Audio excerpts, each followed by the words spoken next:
మలి సర్కారు చేపించిన కులగణన సర్వేల పనిచేసిన వాళ్లకు షెయి సర్కారు అనా పైసా కూడా బాకీ లేకుండా జీతభత్యాలు మొత్తం అప్పచెప్పిందట. ఇంటింటికి పోయి ఇంటి లాదల వివరాలు రాసుకొచ్చిన వాళ్ళందరికీ కూడా ఒక్కొక్కలకు 10,000 చొప్పున పైకమిచ్చిరట.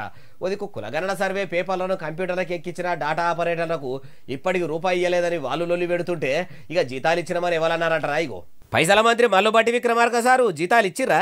ఒక్కొక్క ఎన్యూమరేటర్కి 10,000 రూపాయలు లెక్క ఇచ్చాము. అట్లాగే సూపర్వైజర్కి 12,000 లెక్క ఇచ్చాము.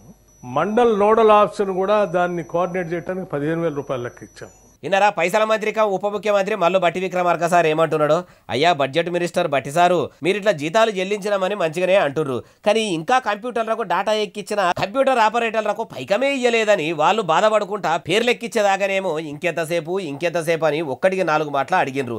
డాటా ఎంట్రీ మొత్తం అయిపోగానే ఒడ్డు దాటినాక తెప్పదాలుగా పెట్టినట్టు చేసిండ్రని మొన్న 300 మంది డేటా ఆపరేటర్లు కమిషనర్ సార్కు ఫిర్యాదు అయ్యిండ్రు. వాళ్ళకి ఇచ్చుడు మరిచిండ్రా లేకుంటే నడమల మీ లీడర్లు మెల్లగా పైకం పక్క గిట్లు వేసుకురా?